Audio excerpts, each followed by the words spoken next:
জেলা সমাজ শিক্ষা পরিদর্শকের কার্যালয়ে স্থানান্তর নিয়ে কুমারঘাট ফটিক রায় এবং পেচারতোল বিধানসভার জনগণের ক্ষোভ সৃষ্টি হয়েছে। জন্মলগ্ন থেকে অফিসটি কুমারঘাটে অবস্থিত, যা বিমল সিংহ শপিং কমপ্লেক্সে ৩,৮০০ টাকা করে কুমারঘাট পুর পরিষদকে ভাড়া দিয়ে আসছে।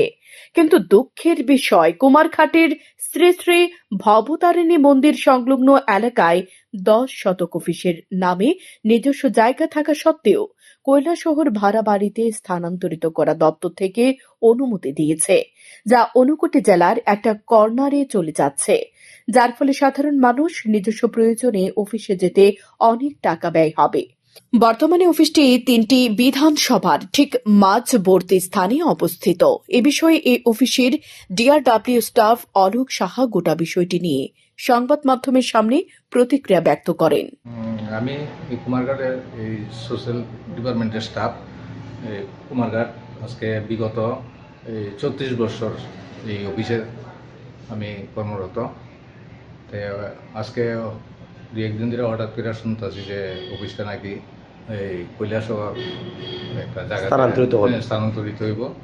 এখন তো আমার খুব চিন্তা লাগবে, কারণ আমি ডিআরডব্লিউ চাকরি করি। এই টাকা দিয়ে আমার তো আপ ডাউন করতে লাগবো, ডেইলি যাইতে আইতে প্রায় ১৫০ টাকা খরচ।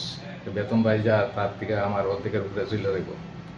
সংসার চলাইমু কেমনে, খামু কেমনে, পুরা বান্ধে করুন কেমনে, এটি তো লইয়া আমার এখন বড় চিন্তা লাগছে। তার মধ্যে কোনো আমাদের পদক্ষেপও নাই। আজকে বিগত কংগ্রেস আমল থেকে সিপিএম আমল গেছে এই অফিসটা এখানেই। এখন দেখতেছি যে অফিসার নাকি খালি হইতেছে অফিসটা ওইখানে শিফট করার লিগে। আজকে ২ দিন ধরে খুব উড়াউড়ি আরম্ভ হয়েছে যে মালপত্র নেওয়ার লিগে।